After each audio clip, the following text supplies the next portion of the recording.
Good morning. We are in Ayin Beis reviewing its conclusion on page 13.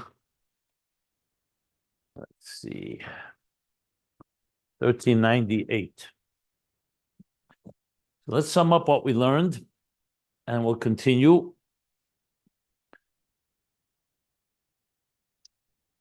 So the overall picture is on page 1350. We began Torah Ohr Mekabel, the interface from the top down through Torah, in contrast to the interface from the bottom up, which was discussed the 550 pages prior to that.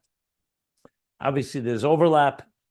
So Torah Ohr led us into the comparison of Ner Hashem Nishmas Adam, that the Sham is compared to a candle. Ner Mitzvah, Mitzvah is compared to a candle. Torah is Ohr. And the Rebbe Rasha began to discuss that based on the Maimon Mika Hashem Elokeinu. So for 2.5 pages, he spoke about summing up what that means with a bunch of questions that he asked. And then he said, Nirali Levaya, to explain this, let's discuss Ohr Hariyah, eyesight. To explain eyesight, he's comparing eyesight to two other types of light. In this case, we're talking about the receptive light, the light of a recipient, Ohr Mekabel, in contrast to Ohr Mashpia, like the sun is Ohr Mashpia, where eyesight, moonlight, and the luminous stone are three stages or three types of light in that level of Malchus. So Moshel for Malchus of Atzilus as a manifest in Malchus of Bria, that's the moonlight, Malchus of Yitzir,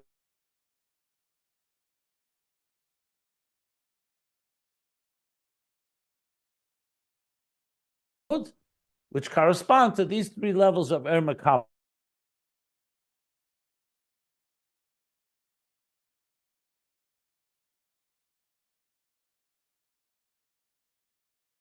Am I the only one who can't hear the rabbi because of his bandwidth, his Wi-Fi? Can't hear him either. Rabbi, I don't know if you can hear us, but we can't hear you.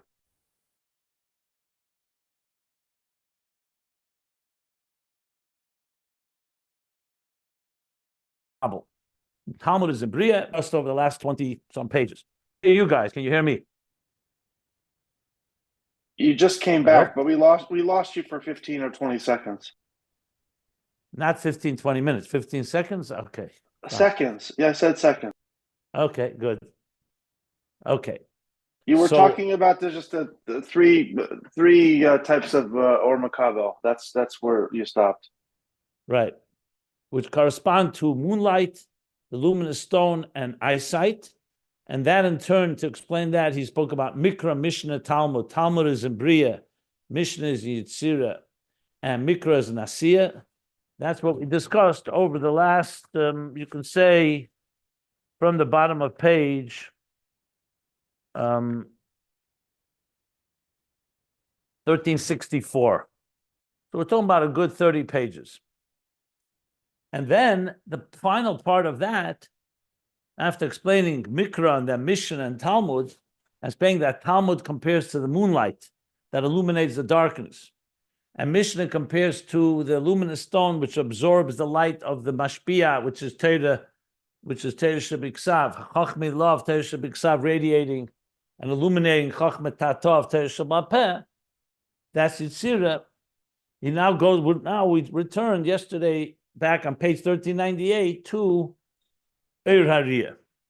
But I want to make a few points because since I did skip a bunch of pages, just want to sum it up.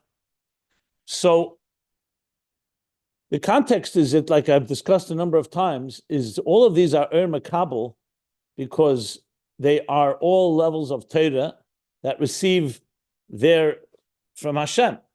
So in a sense, the question that I've been having, and I still have not found an answer to, why is Mikra called Ohr Mekabel? I can understand why Mishnah, Torah Shebal Peh, receives from Torah Shebiksav. And of course, Talmud receives. But Mikra seems to be the Mashpia. That's like the Torah at its root. So my thinking was, because remember, he talked about Sefer, and Sipur. Sefer is the author, the scribe. The ultimate author, the first author is God.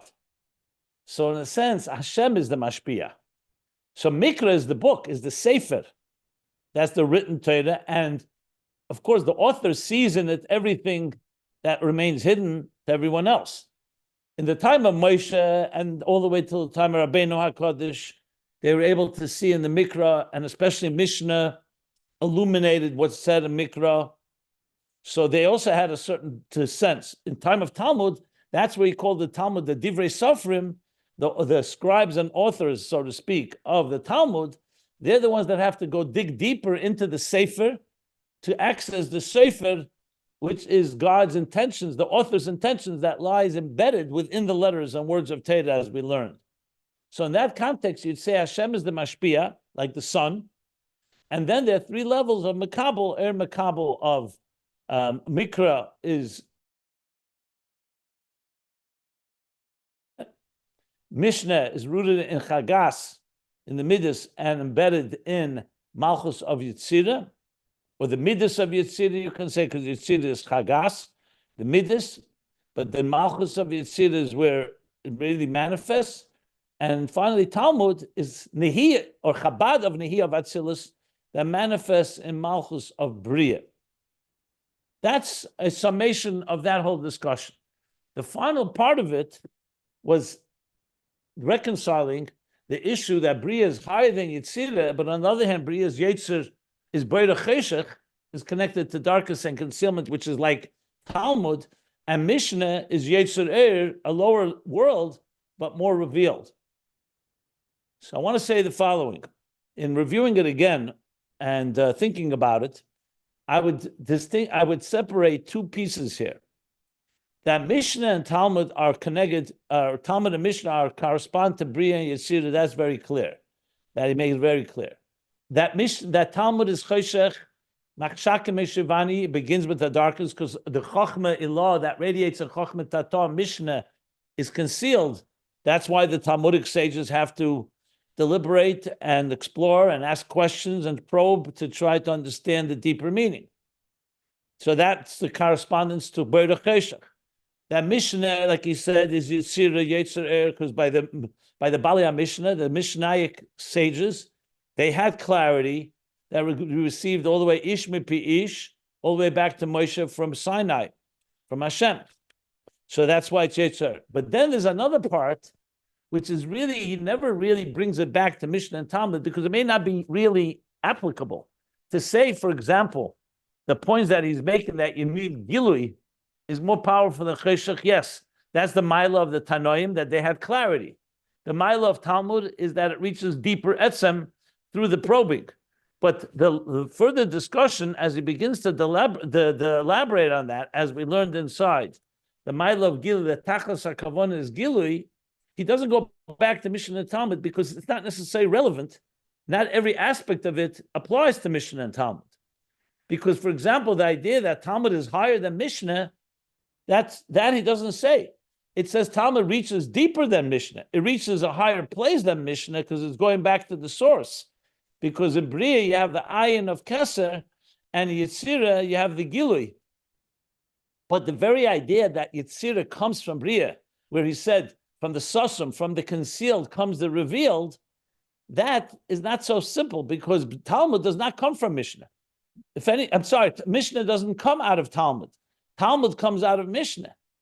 So I think there has to be a distinction that aspect, that you have Chaymet Surah Tikkun that we learned, that first you have raw matter, and then it's shaped and defined by Yetzirah in general terms, and even more shaped and defined in Asiya, which is Tikkun, like he spoke the three stages. There, I would not apply that to Mikra, Mishnah, Talmud, because then you'd have to say that Talmud is the raw idea, Mishnah it brings it into details, and Mikra brings it into more details. It doesn't make any sense. That's not correct. What you could say is that the Talmud, the struggle and the effort through questions and discovery and deliberation that Talmud does reaches a deeper level that helps us understand Mishnah better and Mikra better. That you can say, that it reveals the source from Keser, from the Sefer, from the author, in Mishnah and in Mikra. That you could say. But you can't say that everything starts with Talmud, and from Talmud it goes into Mishnah and then into Mikra, which makes it clear why the Rebbe Rashab doesn't bring it back to those three, because that doesn't apply. That part of that part of the correlation doesn't apply. So part of it does apply, part of it doesn't apply. It's not a question, because the Rebbe Rashab is talking about the whole subject matter. What is most applicable, of course, is the idea that Gilui has a quality that Helm doesn't have. So the Gilui of the Bali Mishnah has the revelation they had. Like Moshe Rabbeinu is a higher level of revelation. But like we also learned, higher level revelation doesn't mean you're reaching a higher level of Elikus. Like he said, Aspaklaya Shem'ira, because you're seeing it so clearly, you can only see a certain level. That's a Novi. Chacham can understand a deeper level than the prophet, but he doesn't see it. And that's more like Talmud. So Talmud is through understanding we reach a deeper place. But you don't have the clarity that Mishnah has. And ultimately, as I said, the Rebbe Rashab does not spell it out. I'm assuming he would have spelled it out had he continued writing Hemshech Ayin Beis, that we want the benefits of both. So I just wanted to qualify these points to help make the context understood better. I think this resolves a lot of issues in the whole flow of the discussion. The other thing I want to add... But after the Yagi of Talmud, there is a full clarity, maybe even more. It's full clarity for us, for the people who didn't have clarity. And it does bring a deeper clarity in Mishnah and in Mikra. But it doesn't have the level of Gili Oyer that the Mishnah... To say, for example, that the Amoraim had the same level of Gili that the Mishnah had Ish Mipi Ish, you can't say that. You could say it brings a deeper dimension from the Etzem, so it definitely adds. But it's more of like Chacham adding to the Navi, not the Chacham becoming a Navi. So that's how I would put it. So there is correct to say it does add clarity, but at the end of the day, it's not Riyah quite like Mishnah is, or definitely not like by Moshe Aspaklaya HaMe'ira. It's more of a Aspaklaya She'ein. When you join both together, which he does not discuss here, I'm assuming that once Ohr HaRiyah reaches the level where the eye itself can see and doesn't need an outside light, then you could say that we have the mila of both. Total clarity like we see with our eye, but you're seeing the highest levels. So I think we have to look at it as in stages. In the literal stages, it goes like this. Mishnah is total clarity by the Bala Mishnah. The next generation doesn't have the clarity, so they have to probe deeper, and when they do, they bring out deeper dimensions of what Torah teaches us. That's why Arevim Alai Divrei Sofim, that's why he said the halachas in Torah Shabbat in Talmud is higher than the halachas in Mishnah. And it brings yesterday more clarity, but it still has the element that it came through Helam. You still cannot say an Amoira is on the same level as a Tana. Let's put it that way. I think La'asid Lave, when we will reach the deepest levels, and you can combine the quality of the clarity of Mishnah, the clarity of Mikra in the eyes of Hashem, in the eyes of Moshe Rabbeinu, and the milas that the Agiya of Talmud adds, then you'll have the both. But that will be discussed later. Right now, we have to talk about it in that way. That's why he says that Bria is Choshech and Yitzir is Gili. Because at the end of the day, Talmud begins in a state of Choshech. Later, we come to that clarity. It's similar somewhat, I want to, with a big qualification, that initially the neshama feeds the body, right? Guf nizunas min neshama. La'asid lavi, it says neshama nizunas min guf. The neshama will receive sustenance from the body. The body is lower than the soul. The soul is revealed divine entity. However, the body has something from the etzem of the yesh amiti, and ultimately the body will feed the soul. But we haven't yet really come to that discussion. I'm saying it. I'm jumping ahead of myself. I think it is the ultimate conclusion, but we have to go in stages. It does not mean we cannot say that the Amoira is the level of the Tana. A Tana still is superior to an Amoira. It's his teacher. And Moshe is higher than all of them. However, through Golus and through all the years of our learning Torah, obviously we add to Moshe and will ultimately join both milas together. The mila of Mamayla Mata, Mamata Lamaila, Torah together with the Maila of the Aveda from through Torah as in the clarity of Mikra together with, and Mishnah together with the Maila of Yegiya that comes through Helam. We will join them together, but I will talk about this a lot more later. Right now, that's the point that he made here with Mishnah and Talmud. One final point I want to say that we learned, one second, let me just finish. One final point is this. I didn't spell it out yesterday, but then he spoke about it in Aveda at length. Literally, Aveda on page 1392 through 1398, 6 pages is Aveda. Briefly, it's talking about the difference between Aveda of Bria and Yetzirah. The Malachim of Bria say Kodesh, which is Makif and Sevav, Igulim. The Malachim of Chayes HaKodesh, the Malachim of Bria, of Yetzirah say Baruch. Baruch is Hamshach Pnimis. So he talks about the difference between Pnimi and Makif in Aveda, the difference in Helam and Gilui in Aveda Sa'adam, and finally comes at the end that there's Dafka Maila and Gilui, even though the Chayes HaKodesh are in Yetzirah, a lower level than the Masrafim in Bria, but in Baruch there's a Maila that Kodesh doesn't have. Again, Kodesh doesn't have. I would say again, if you want to learn it inside, you can. And you can go back to the classes I gave about this past in the few years ago when we learned it the first time. And now we've entered the zone of Ohr Hariyah, where all this is going to come together. Remember, all this was an introduction to understand Ohr Hariyah. Because in Ohr Hariyah, we're going to have both sides that the eye itself sees, but it sees with an outside light. So you see here right away, you don't have total fusion yet. But we'll soon learn how do we reach that total integration where, as I said, of Ohr Mekabel and Ohr Mashpia. Because Ohr Hariyah is still Ohr Mekabel. The Talmud is still a Mekabel from the Mishnah, as the Mishnah is from the Mikra, and Mikra from the Sefer, from the author. But ultimately, we want the Gili of the Etzem of the author in the Mekabel all the way in Ohr Hariyah. So Riyah is where really it comes together in the fullest sense, as we shall see, how it connects to Neshamas and Torah. And this will bring us back to Torah, the beginning of page, where it began on page 1350. Go ahead. I'm sorry, you wanted to ask something else?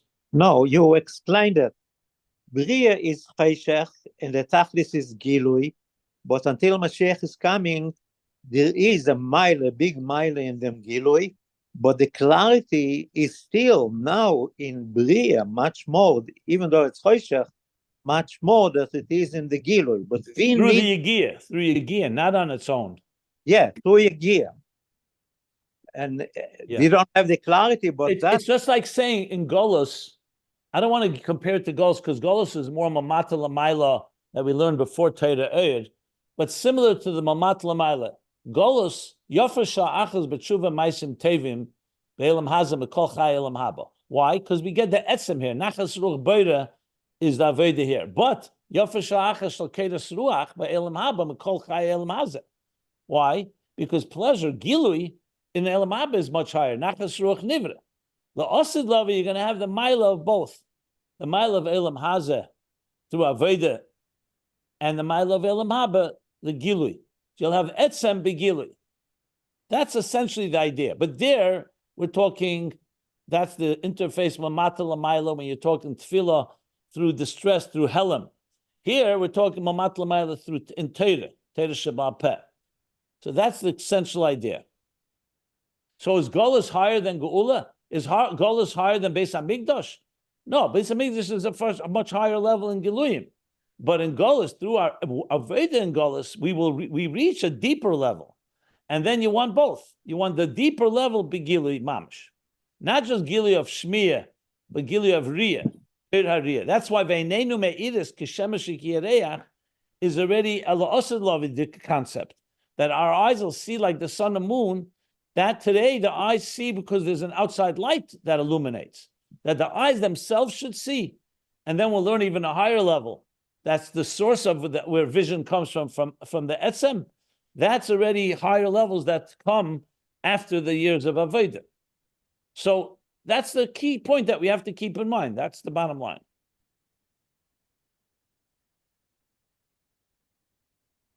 Okay. So going back now to where we're up to, so we started learning at the bottom, the new paragraph on bottom of page 1398, where that now he says we'll get back to the Malchus of Asiya. Let's just sum up what we learned yesterday. He says, clear, Ohr Mekabel. Why is it Ohr Mekabel? Because it doesn't see in its own. If the eyes were beams of light, that's another story. That's a mashpia. That's like the sun. But the eyes are not meir b'makom hacheshech. If you're in a dark room, the eyes will not shine and illuminate. You need however, on the other hand, it's only Siyuah. When it comes to the moon, for example, we learned clearly, and the luminous stone, that's not Siyuah. The moon is reflecting the sunlight. Even according to the opinion that the moon itself has light, but it's not triggered until you have sunlight, so it's not just Siyuah, it's actually the sun is critical for the moon to begin to give off light, one way or the other. Luminous stone even more so, because the whole stone is only light, not because it's a source of light, because it retains its properties, allow it to absorb and retain sunlight or moon or starlight, as we learned.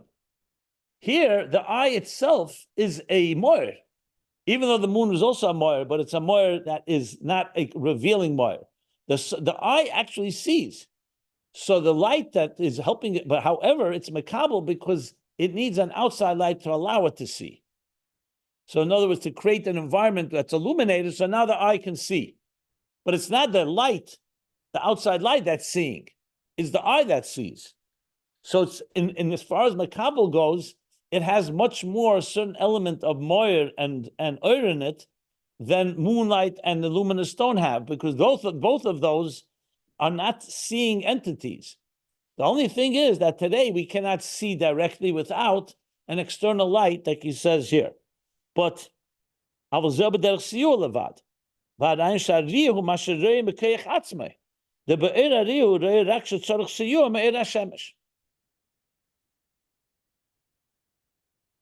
but the riyah is the Ohr is the light of the eye. However, the light of the eye is unable to see unless you have an illuminated room or illuminated environment, which is coming from the Siyuah outside of it. And he says, what's mechuven to this,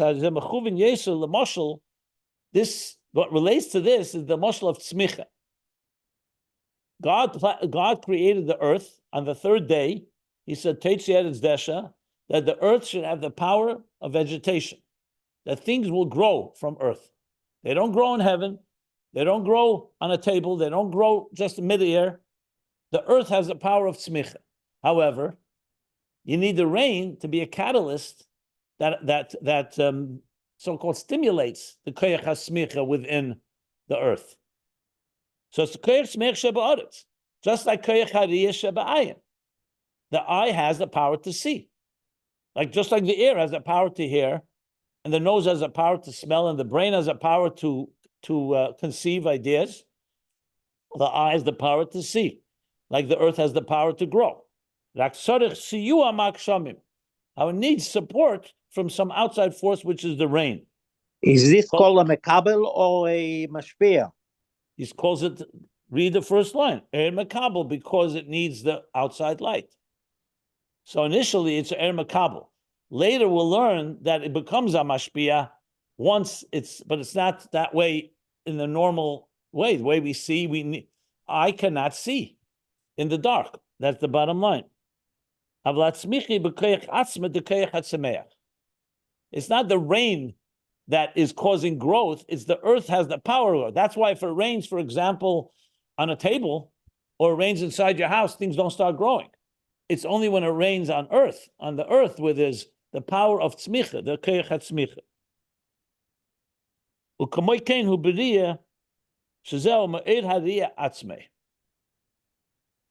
Okay. So that's what distinguishes the eye from the other two. Now, I will jump ahead by just saying this. Why is this so important? Because at the end of the day, remember, it's about the interface between the divine and existence. That the existence itself becomes so saturated with alakus that it is seeing it with its own eyes, so to speak. If we didn't have the power of vision in the eye, and ultimately in Ruchnius, it means that the neshama could actually see godliness, then at the end of the day, Mamayla Lamata means it's coming from outside of us. It's not really us, but we want the integration. So Riyah becomes the ultimate mashal for Torah's Ohr becoming part of who we are. So initially, you learn Torah, and the Torah is teaching you. Then, like a good student, you absorb it to the point that it transforms you, and because you have the power, your eye can see. So right now, you need the Torah to tell you what to do. You can't travel the paths of life without a Torah because we don't know what's right, what's wrong, which path to go on, which path not to go on. Literally, like eyes in the dark. So the Torah illuminates. But then it's the eye itself that's seeing. And as the eye sees and continues to grow and become aligned with Torah, we become Torah people, a walking Torah, so to speak. So the Torah air becomes one with us. With the moon and the luminous stone, as much as they are giving off light in different ways, it's ultimately because they receive it. And they remain that way. So even though it does say, the moon will be like the sun, that's another discussion I don't want to go into right now. But the point being is that they remain a Mekabel. The Ohr Hariyah, on the other hand, because it itself is a seeing entity, when it finally reaches the level of Etzem Koyach Hariyah, as we'll learn soon, it then becomes a much higher level because it itself is seeing it. And that's a critical piece in this whole picture. So right now, to see with your own eyes, so to speak, in Talmud, for example, that requires the effort. That's why I said, yes, you can understand high levels, but it's not necessarily it's not seamlessly one with you. When Moshe Rabbeinu saw something, it was one with him. He saw it, but it wasn't the highest levels. When we understand something today, we understand it, so we reach higher levels, but it's not completely integrated. Ultimately, you want to have both, the highest levels and completely integrated. So that is ultimately where Ohr Hariyah is going to lead us. But it begins for stage one in Ohr Hariyah is that it sees, but it needs an outside light to be able to see. But So if we similar get to when you say a Talmud and a teacher, a Talmud and a Rav, a student and a teacher, initially, the student is receiving, understanding, but it's on his terms. You can't say the student has become like the teacher. Then you say a Boyin Shnin, which we learn actually from the end of this week's parsha, that Adei Yemazet says, Lo yoyel lechem leiv ladas and ayinayim lides and aznayim lishmei, because till 40 years, and 40 years of the Jews in the desert, then koy inu shadaita the Rabba, we call it Chassidus, Chushei ha-Talmud, become like Chushei harav. That the Talmud becomes not just a recipient, he becomes transformed, and now his thinking is exactly aligned with the thinking of the teacher. But that takes a lot of time and work. Initially, he needs the outside direction, just like in the beginning, a student needs the teacher, Siyuah of an outside teacher, who's going to help him and guide him and teach him and educate him. But then, as time passes and he works on it, it becomes more and more one with him, to the point that he'll be able to see on his own. But that, as I said, ultimately is when Mashiach comes. And now we're going to learn these two stages in Ohr Hariyah.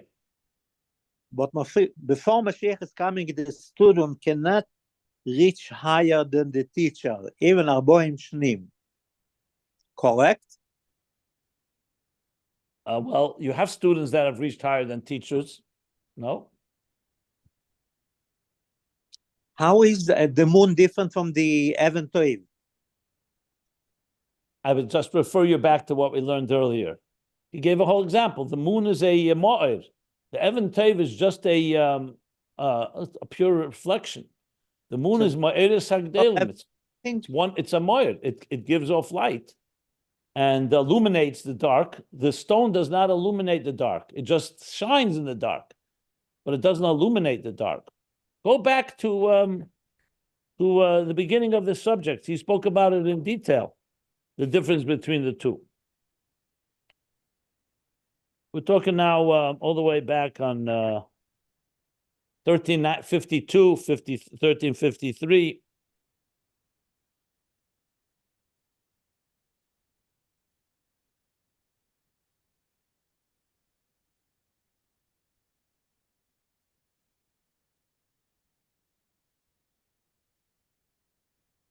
Eina me'ira be'etzem.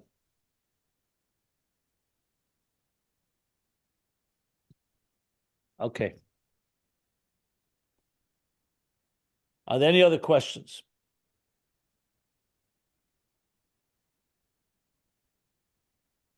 So now that this is the mashal, Riyah, what is it, the nimshal? What's the moral? So he says like this. V'adugma mezel la'mayla.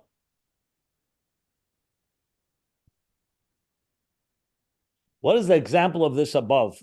The Ohr Riyah. Hu b'chinas Malchus of Asiya.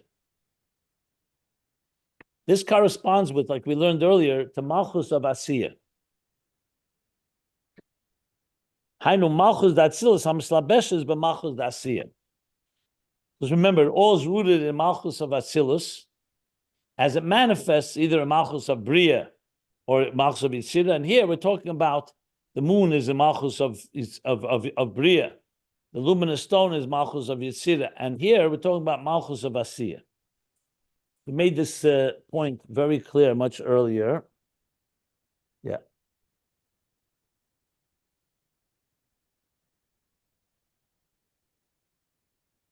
So in this case, Atzilus would be the Ohr Mashpia, and the three levels of Ohr Mekabel, which correspond to Talmud, Mishnah, and Mikra.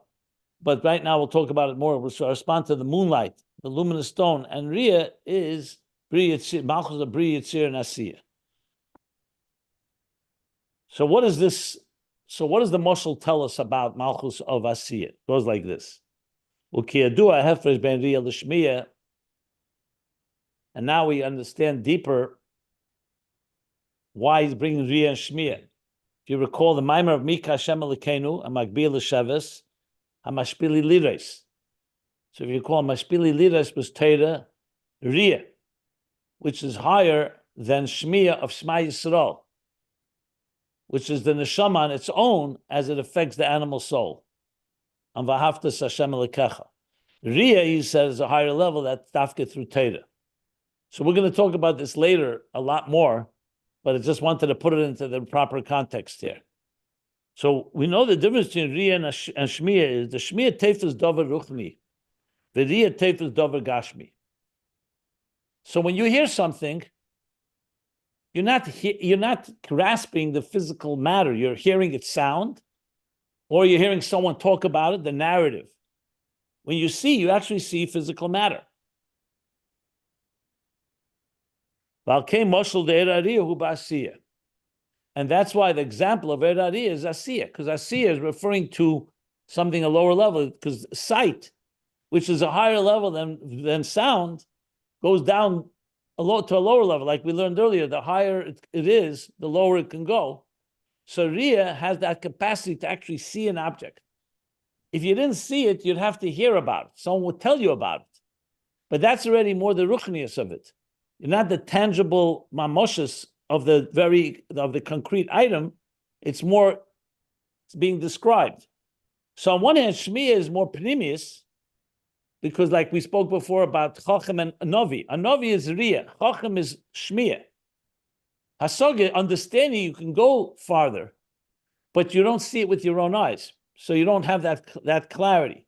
When you see something, there's something about the clarity that's different than Shmiya. Here, he's focusing on the aspect that Riyah is Tefes Gashmis. So that's the connection to Malchus of Asiya. Whereas in Yetzirah and in Bria, it's much more of a more spiritual level. Now you see here clearly he's not mentioning Mikra. So as I said at the opening of this class, because he's not into talking about Mikra any longer. He's now going back to the general interface between God and existence. Can we extrapolate and analyze its connection to Mikra? I've given it some hard thought. Not that simple to do, because everything turns around when it comes to Mikra. We did learn that Mikra is about narrative. You only have the story. You only have the general mitzvah action without details, without explanation. But that doesn't seem to fit this point of what he wants to say here with Riyah's Tefes Gashmis. Even though, again, Mikra does talk in a very physical narrative about Ohr Mekabel or Avram Yitzchak Yaakov or the people traveling through the wilderness or Mitzrayim. But that's as far as it goes. I don't see how you can really apply this to per se mikra. I have to give it more thought. Maybe when we learn this further, we'll see it. He clearly is not stating it. So for practical purposes, I would stay away from that comparison right now until we have more clarity. I would just say, however, in regard to Ohr Mekabel, Ohr Ariya plays a tremendous role because its role is for us to see with our own eyes, but right now we need the Siyuah from an outside light, which we'll talk about soon. So this is Malchus of Asiya. Micro is the same because micro, the way that we understand micro, we understand that very well. We don't understand that Plinius, but the Gilui, the stories of the micro, it's like the Re'iyah, which is higher than Shmir because we see the Gashmi. You could say that. You could also say he said something else earlier, that you see that in Mikra you feel more elikus. Even though you don't understand it, it's just you feel to Gehebene, he said this earlier. Let me just refer to it. It was very clear. He said here, on page 1372, he said, L'chein ha-mikra agam sheborak be'esius ובמייס בפעל ממש, מה שנגלה לנו, ובמייס בפעל ממש, בכל מוקם נראה בזה גילי הלכוס, כנראה בחוץ דתרא שבכסב נרגש בזה הלכוס, מה שאין כן ברייסה שבעשייה. There it's בסלמוס, ואין הניקר נגלה בזה האור. So there's a certain, in that sense, there's that comparison, correct. But as you'll see, but how are you going to apply that to Siyuah and Atzmei? That's going to be the challenge. As I said, I didn't say you can't apply it. I have not yet fully figured it out because the Rebbe Rashab doesn't say it explicitly. I didn't say we can't. I would do that later. At first, let's learn what he does say, and then we could see if we can draw from that and apply that to Mikra. As you see, it's going to be a little more complicated than you think. But right now, let's continue on reading how he explains it. And as I said, we'll get back to it. I'm not forgetting it. I have it in mind. Because it actually jumps out at you. Because with Talmud and Mishnah, he made it very clear that's the moonlight and that's the luminous stone. It was explicit. Here, he explicitly does not mention Mikra. So you have to wonder why. It's not an oversight, God forbid. Is it deliberate? Is it because he's now moved on and he doesn't want to talk about Mikra, Mishnah, Talmud? Is it because the comparison is a little stretched? I don't know. That's hard to say at this point. But as I said, I'm still thinking about it. We'll get there. Maybe there'll be something that will emerge. I do know that Riyah and Shmir plays an important role when you talk about Neshamas and Torah. The Torah Ohr is ultimately a form of Riyah. Ohr.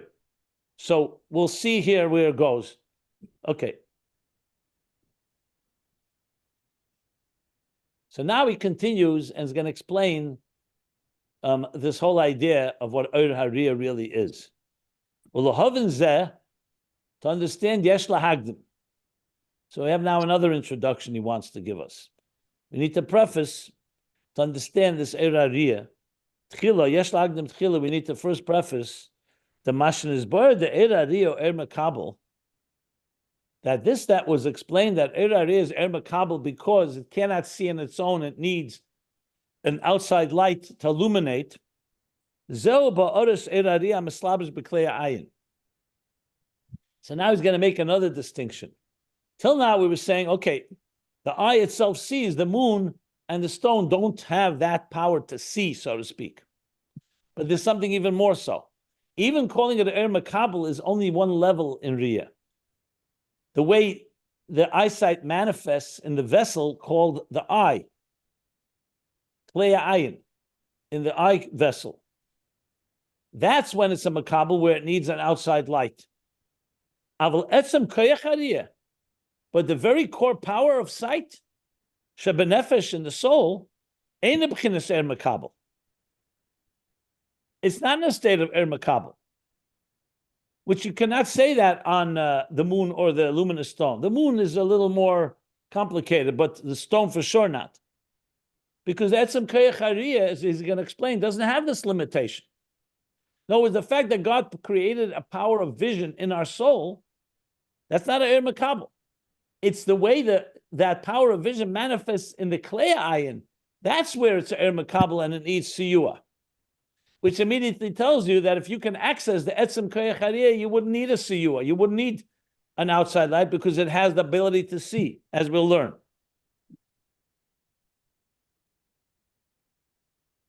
Because it's created the power of vision in the soul. We're not talking about actual physical sight. It's a light that fundamentally has the ability to illuminate. That's why we can see. Let's take, for example, if God did not bless us, God forbid, with the power of vision, let's say we didn't have Koyach Hariyah.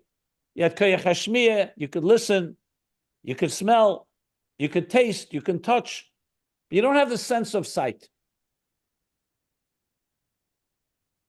We would never be able to visualize and have within us the ability to actually see something. You could hear about it, you can feel it, you can smell it, etc., taste it. So Koyach Hariyah is be'etzem Ohr HaMeir. It's just that when it comes into the keli limits it. The Zayin Koyach Hariyah shebenefesh, the next page, 1399, that's what it means, the Koyach Hariyah, the power of vision in the soul. The Hainu B'chinas Ohr HaMeir. It's a very unique power, the power to illuminate. A light that illuminates. So now he's associating Koyach Hariyah to Koyach HaChochma, which right away reminds us of Chochma. What was Chochma? Total clarity. Remember, Chochma is what he called Behirus Be'etzem. It's in Bina that we need to find clarity. But in Chochma, everything is radiates in a completely, he said clearly, what he called Chochma Beruda Be'etzem, if I recall, was the language. Going back to finding the exact language where he spoke about Chochma. Was it here? Here. Chochma Beruda Be'etzem. So that's where Koyach Hariyah comes from, Koyach HaChochma. We know Koyach HaShmiyah comes from Koyach HaBina. It's going to be very relevant in later discussions. The Kamoi Koyach Chochma B'chinas Siyuah. So first of all, the power of vision, he says in the parentheses, comes from the power of Chochma. And so too, Chochma is a state of clarity of vision. In other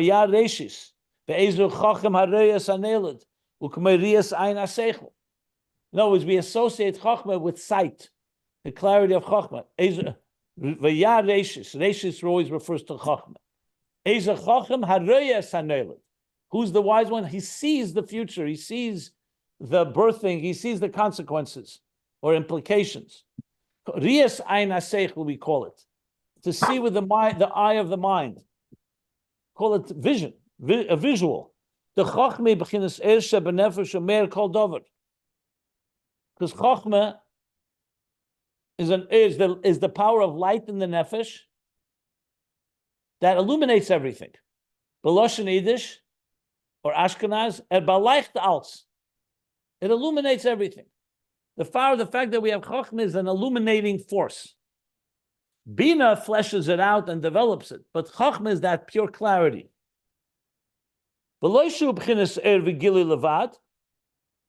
He continues, it's not just an Ohr Gili Levad, it's not just a reflection and a revelation, and he's qualifying. You could say maybe it's a light, but not the source of light. In other words, maybe it's an Ohr Mekabel. It's like maybe like a moon. Who says it's like a sun that is an illuminator? The kavanah with Chochma is that's be'etzem b'chinas Ohr. It's fundamentally a level of Ohr and clarity. It's not just a reflection of or an extension of another source of light. The rotzen who b'chinas helem shebenefesh. Because so you can say, one second, Chochma comes from Keser. Keser is rotzen, but rotzen is a state of concealment. Even though compared to other higher levels like Tainug and Atik, it is Rotzen means that it is Natiya. It's Hamshach v'Spashtus Nefesh, because Rotzen means it's your will, your desire. So it is an extension and an expression of yourself, but it's still in a state of concealment. There's no doesn't illuminate. That's why Rotzen is the level of the skull, like we learned earlier. Makif, the skull doesn't have any gilui. The chafi al moicha means it hovers over. It's like the membrane of the skull that hovers over the moich, over the brain. So it's not the brain itself. Chochma is the mind. The mind is unilluminated. The Gulgalta is a makif, and it's higher, like we learned earlier, but it's not a gili. It's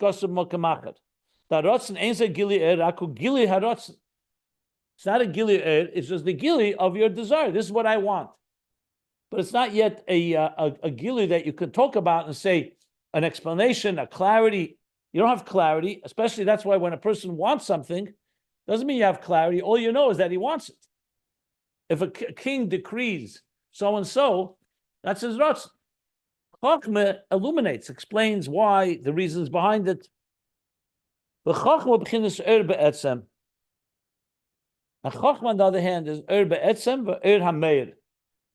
So it's both a fundamentally light and a light that illuminates. Because you could also have an Ohr be'etzem, but it's not an Ohr hameir. The Levana we learned was like that. It's an Ohr be'etzem, but it's not a Ohr, it's a koyach hahelem, not koyach hagili. Ukiyadua sha'chochma nikra ponim me'iris. You know, Chochma is called the illuminating face. It's called like an illuminated face. Chochma is Adam Teir Ponov. The wisdom of a person glows like an aura on his face. Why is it a glow? Because it's connected to Riyah, to Ohr. And from this originates, that's where Koyach Hariyah originates from, Chochma, which is a light that illuminates.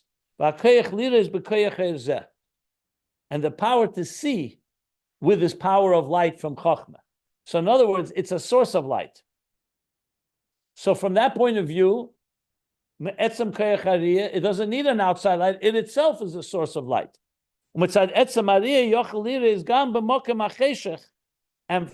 it was up to the Etzem Koyach Hariyah, not the Keli of the actual eye vessel, you could see even in a dark place, because that's what its power is, to radiate the darkness as well. In other words, v'hainu, this means the koyach hariyah be'etzem, the etzem, fundamentally, hulamayla magbolas er v'cheshech umeir b'kol mokim. It's beyond the definitions and parameters of light and dark, and it radiates everywhere. U'komoy sha'ariyah, the koyach hariyah be'etzem, hu riyah bilti mugbelas. And he's giving now another manifestation of etzem koyach hariyah. That riyah that comes from that core source of the power of riyah in the nefesh, it's a riyah without limits. That you now here the limit we talked till now was that you can't see in the dark, or you could see in the dark. The etzem koyach hariyah doesn't have that limit, but it's like another. It does not have the limit of how far you see. The etzem koyach hariyah, you could see from one end of the world. There's no limit of how far you can see. In the Ohr Hariyah, as it is in the physical vessel of sight, there's a limit. So Chazal talks about how far can a person see. We're not talking about if there's a wall. If you're standing, let's say, on a mountain, and you and there's no limits, how far you can't see to the under the end of the world. So it talks whether it's 50 or 60 million. Mil is a measurement. It's not a mile. Mil is less than a mile. 50, 60 mil is a Aramaic, a Talmudic measurement. And seemingly that's dependent because of the klei ayin, how good your eye is. That commensurate in proportion to how clear the clarity of crystal, the clarity of the chomer ayin of the physical eye. In other words, if you have 20/20 vision, or you could farsightedness, nearsightedness, will all affect this.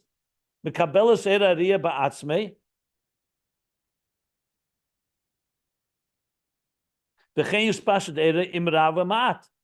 So according to the way the eye is structured and the health of the eye, it receives Ohr Hariyah ba'atzmei. It receives light. And will expand, and ispashat data, and its light will extend, meaning its ability to see will extend. Imrav emaat, if far or less. a lot, it'll see far, it'll see much, or see less. So it's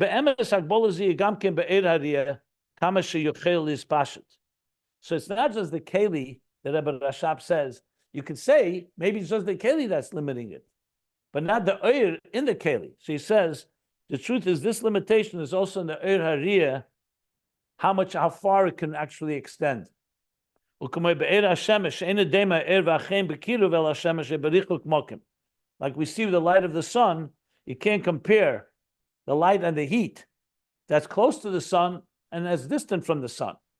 So that's not just Misad the Keli. The fact is that the light itself is limited, and as it travels, it gets weaker. So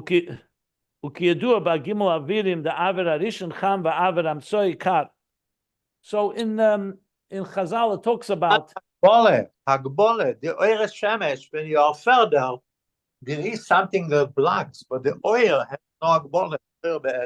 That's not correct. He's saying the oil does have Agbola. And that's why the further it travels, even if nothing blocks, the further it is from the sun, the weaker it'll be. So the Chazal talks about atmospheres. So Avad Arishin, meaning the higher atmosphere is warm. But Avad Amtsoi Kad, and the middle atmosphere is colder. So you see stages. And so too is it with the light. The Kol HaNimshach L'Merachik Yesed Ein Meir Kol Kach. So light, we're not talking about Etzem Koyach Hariyah now. We're talking about the Oyer Hariyah in the Klei as it manifests. So the further it extends, it doesn't illuminate as much. So the same thing with the light of the eye, there's a limit of how far it can go. The Kol Zeh Ba'er HaMispashet, but that's all in the Eir HaMispashet of the Koyach Hariyah. Aval B'Koyach Hariyah Be'etzem. But how it's in the Etzem HaNefesh, the power of sight.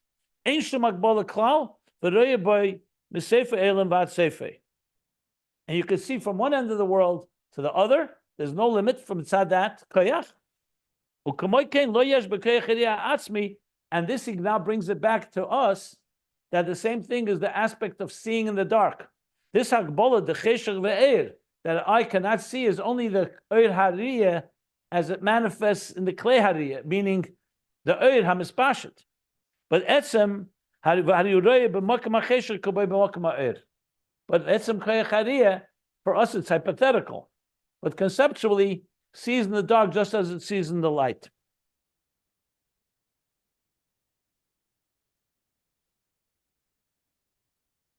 Now there's much more to go here, but I want to stop here because I have time. He's going to now explain how that's why etzem koyach hariyah is that the eye itself sees. You'll see the next section is going to explain why it's not like the moon. Okay. So he's not finished the topic, but he's basically explaining Koyach Hariyah now in two aspects. The way it expresses itself, the way it manifests, and then there are limits and it needs Siyuah, and the way it is Etzem Koyach Hariyah, which is not an Ohr Mekabel. So now we see in Ohr Hariyah itself, there's an Ohr Mekabel aspect, and there's a part that's not the Etzem Koyach Hariyah. That's going to be quite relevant in the longer discussion of where we're going with all of this in how we integrate Torah, first as a Mekabel, until we become Einenu Me'iris Kishemesh Kireach, and even higher than that, as we shall discuss. So I'm going to stop here, middle of page 1399. Any questions?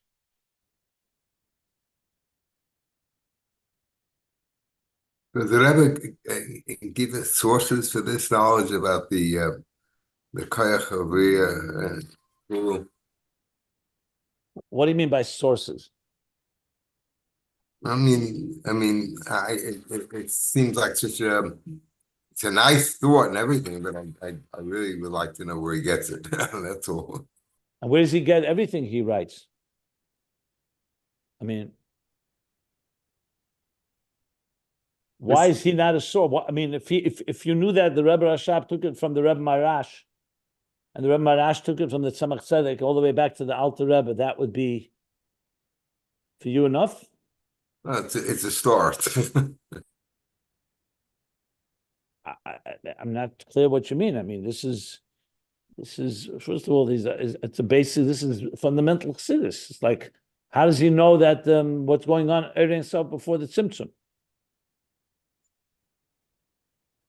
You know what? Yeah, you know, it all comes. It comes from the Baal Shem Tov, who learned it from above, and I don't know. You know, I guess it's the same chain. Well, exactly. I mean,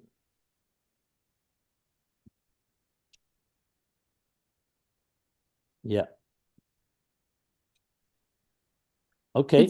It's interesting, because I like to understand men and women, and according to Hasidus, and that a man dafka responds to sight. If you don't mind, just a second, 1 second.